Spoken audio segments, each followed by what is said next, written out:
Welcome back to this week's episode of the People Success Circle podcast. It is the first week of January. And if you're like me, you are hearing about resolutions and goal setting and words of the year and all the different things that come with the first week of January, or even I think this started a few weeks ago in the end of December. It is the topic that everyone is talking about. And as an HR leader, I have always had a passion for goal setting. Even in my top 5 Gallup Clifton Strengths, focus is right up there. So I actually really love goal setting. And as an HR leader over the years, I have helped senior leadership and employees of all levels understand what it means to set a really strong goal. But let me tell you, actually, something happened a few years ago where when I was teaching goal setting, I made a major shift. You see, we learn over and over again about how to make smart goals and how to make goals that actually meet all those important criteria. And I'm actually a fan of SMART goals. Some people like them, some people don't. I think they're fine. I think they are a fine way to set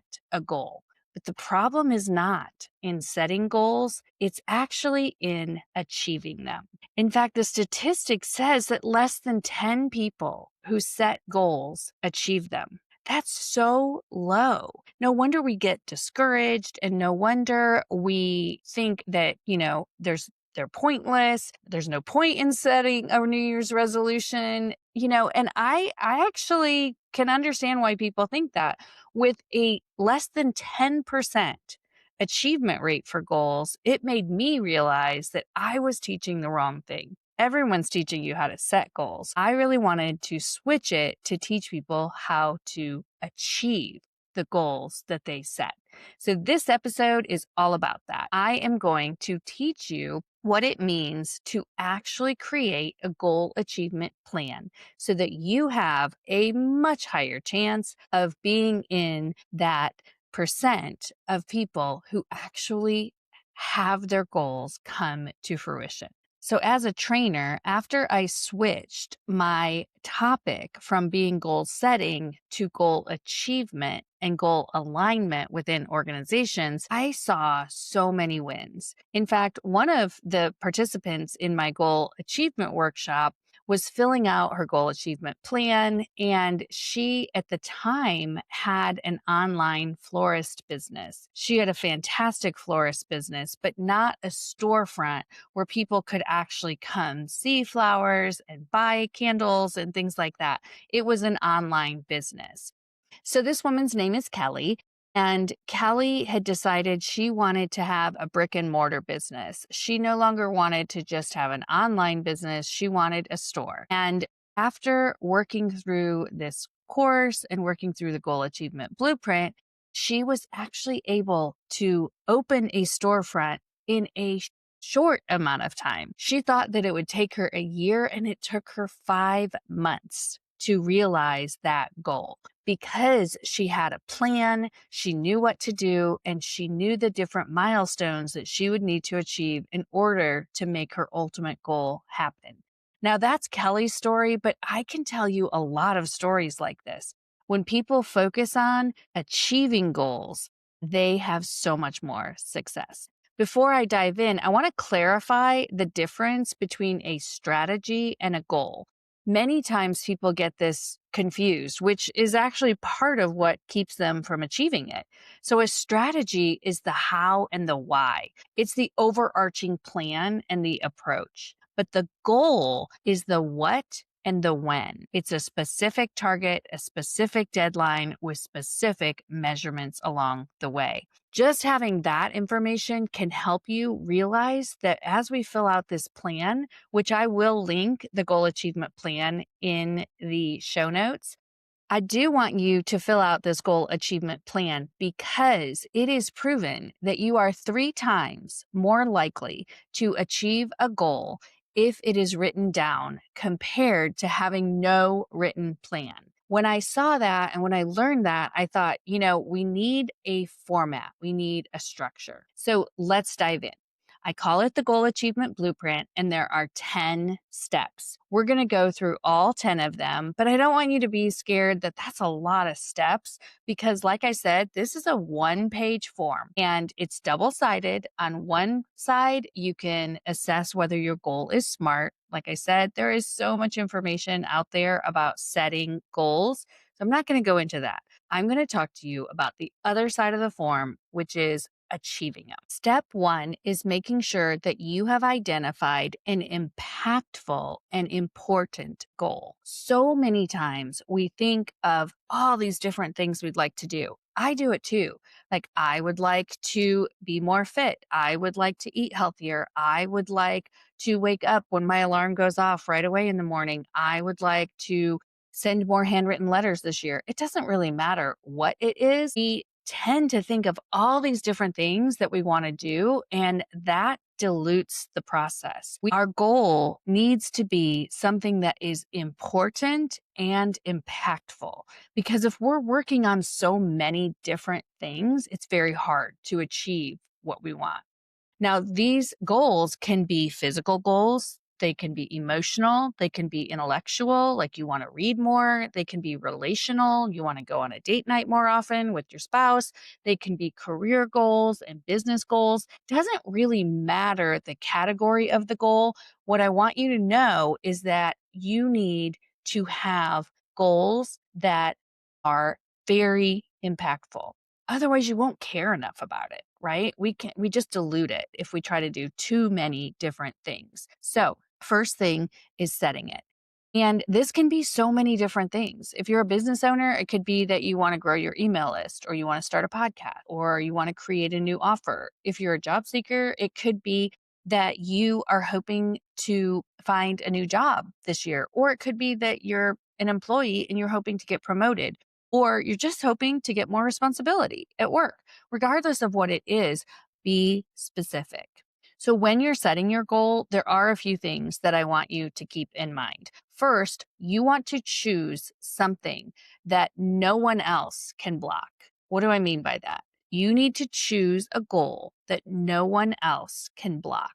If you want to have an impactful and important goal, it has to be something that you have total control over. If someone else is responsible for achieving part of your goal, then it's unlikely that it will work, because these are personal. Goals are personal, whether they're your business goal or whether it's a career goal or a physical goal, doesn't really matter. Regardless of what it is, you need to make sure that no one else can block your success. This could look like, simply at work, it could look like you want to get promoted. And so you are looking for more one on one time with your boss. And you're using that as one of the steps of your goal, is to have more one on one time with your boss. Well, guess what? You could have a boss who cancels all the time. You could have a boss who is in another state and you don't get one on one time. So putting that in there is not something you have control over. So you really need to think, do I have control over if I can achieve this goal? Okay, that's super important. Also, you only want to have 1 to 4 goals at a time. I feel guilty of this too. I will try to work on so many different goals because I'm a pretty focused person and action oriented. And so sometimes I have too many irons in the fire, right? And I have to bring myself back in and say, no, it's very hard to achieve a goal if we have so many goals. I would say for an individual, 1 to 3, maybe 4. But if you're a business owner, I would say no more than 5 annual goals, or you could break them down into quarterly. But the more goals you have, the harder it is to achieve them. And remember, this episode is all about goal achievement. So now that you know what your goal is, let's go to the next step 2. Step 2 is to run it through that test. Is it smart? Is it specific? Is it measurable? Is it achievable, realistic, and timely? These are so important to check in on, because if you have set something that's not realistic or that is not achievable, guess what? You're going to have a hard time actually getting the win that you're hoping for. So, like I said, there's some people who like SMART goals, some people who don't. I personally find it's a great test to put your goal through to see if it is even achievable. Because if it's not achievable, there's no point. There's literally no point. Step three is making sure you have habits to support your goals. It's one thing to have a goal, and it's a whole nother thing to create small, unconscious behaviors that get you where you want to go.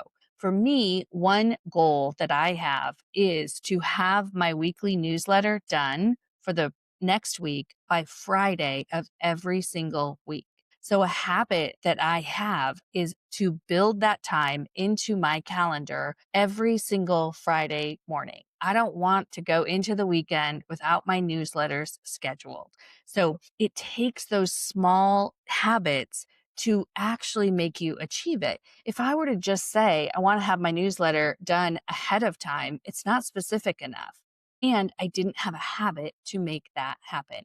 So, this could also be a habit with, let's say, wanting to eat healthier. If you want to eat healthier and you are not taking time to meal plan and to build that into the habits, or not grocery shopping in advance with healthy options, then we are forced to eat out or eat on the fly or eat a bag of popcorn. So you have to build in the habits that support a goal.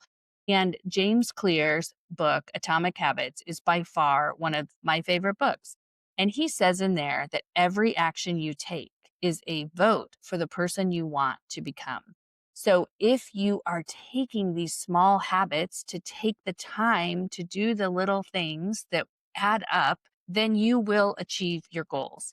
And the habits have a compounding effect. Over time, they build and they build, and they help you to develop behaviors that create consistency, and they help you overcome resistance. When the time comes, if you really know that these habits help support your goal, you are more likely to do them. Okay, step four is take action. It is actually proven that you don't need the first of the year, the first of the month, the first of the week. It does not matter when you start your goal. The point is that research tells us that if we take action on the goal we set within 72 hours, we have a 80% chance of achieving it. Actually taking action is what matters.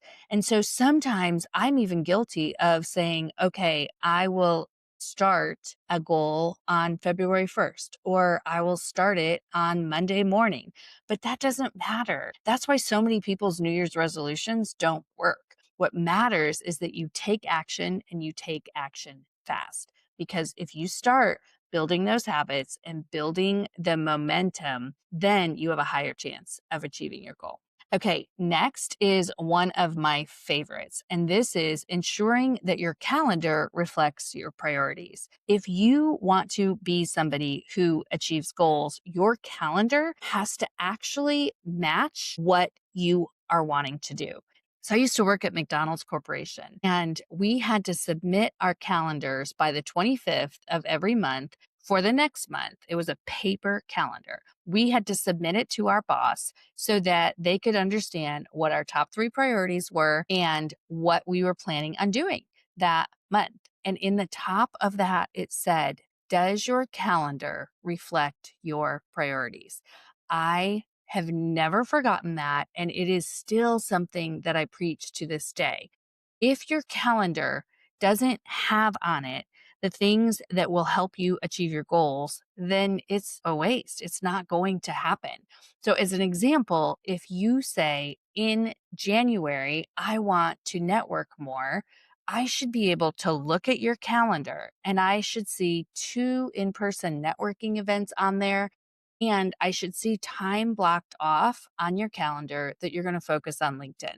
Because if you don't have it planned out, then our calendar gets full. We are all so busy, and it will get full of time wasting activities. So I encourage you to actually think of that one sentence. Does your calendar reflect your priorities? Because if it doesn't reflect the habits that you need to achieve your goals, then achieving them is going to be impossible. Okay, step 6 is surrounding yourself with support. It is hard to make things happen when you're only thinking about them by yourself. Tell a friend, tell a coworker, tell your boss, tell your spouse, tell your kids, whoever it is, make sure that you have support in achieving your goal. If I set a goal for myself that I wanted to eat less sweets and my spouse kept bringing home cakes and pies and ice cream is my like guilty pleasure, then he's not supporting my goal. And so it's really, really important for the people around you to know your goals so that they can support you and so that they can cheer you on. All right. Step 7 is that you have to regularly check in on your goal. It doesn't matter if you set an annual goal or a quarterly goal or a weekly goal. If we don't establish check ins, then time goes so fast and we miss the opportunity for a check in. And a check in does a few different things for us. It helps us to measure how far we've gotten towards goal achievement. It also helps us course correct. If we don't check in, but we set these goals beginning of the year and we say by the end of the year something's going to happen, but we don't have regular check-ins, we miss that chance to say, is that goal even a good goal anymore? Right? Is it even realistic? Is it even timely anymore? So build in the check ins every week, every month, every quarter, so that you can understand if you're on the right track and so that you can understand if it's still a good goal. And I do want you to note, though, beware of checking in too often. If you check in too often, like when you're trying to lose weight and they say, don't weigh yourself every day, weigh yourself like once a week. If you check in too often, you can get discouraged for any goal. So make sure you set realistic check in times because that will really help you to make sure that you're on the right track. Let's move on to number 8. This step is called anticipate obstacles. We know that we are going to have obstacles, and it could be so many different things. We could lack motivation. We could lack resources. We could lack the skills. We could have time constraints. We could have confidence issues. We could fear failure and fear even starting something. We could lack support. We could be resistant to change, or others that are working with us could be resistant to change. There are so many obstacles that can come between us and what we want. And if we don't anticipate them, then we can get derailed. So as we think about this, remember, it's a goal achievement plan. So if we don't anticipate those obstacles, when they come, we're going to be surprised and we're going to be discouraged. So let's think about them and actually write them down on the plan, because if we're aware of them, we can likely overcome them. Step 9 is about revising as you go. Again, if you check in and you reflect and you've learned that the goal needs to change, then you need to do that. So instead of just throwing out the goal altogether, revise it. And this could be that there were changing circumstances. There could be that you have increased motivation and that you're actually ahead of your goal. So in order to keep it realistic, you want to actually challenge yourself more. It could be that you need to course correct. Could be that you need to be more flexible or more agile. There are all kinds of things that go into whether or not you revise a goal. But if we want to win, and if we want the people who report to us to win or the people in our life, we have to be open to revision. Because if we're not, then we have no chance of achieving the goal. So make sure that you build in time to do that too. And last, but certainly not least, it is to celebrate milestones. In step 10, we talk about celebrating milestones along the way. That could mean so many different things. That could mean that you treat yourself to Starbucks, even though you always have your coffee at home, after you go to a networking event because you're proud of yourself for actually doing it. Celebrations come in many different shapes, forms, and sizes. But if we wait till the goal is already achieved to celebrate, we've missed that chance to keep the momentum going. So as you set those milestones, which we talked about in the earlier steps, make sure that you create time and a plan for how you're going to celebrate along the way. If you don't, then again, that momentum can go by the wayside and you can lack that excitement about what you're trying to achieve. So, those are the 10 steps for goal achievement. I want you to think about this whenever you're going for something, whether it's a more business or a new client, or whether you are looking for a job or a promotion, or really something even in your personal life. The goal achievement blueprint works for any goal that you are trying to achieve. So make a plan. And when you make that plan with all 10 steps, you are going to be the person who achieves the goals that they set out for. If you've enjoyed this week's episode of the People Success Circle podcast, make sure you share it with a friend, a coworker, or someone in your life who also needs help on achieving their goals. I would also appreciate it if you hit that subscribe button and leave a review. That helps other people know that this podcast has valuable content. As a reminder, the Goal Achievement Blueprint is linked in the show notes below. Now go out and not only set, but achieve the goals that mean the most to you.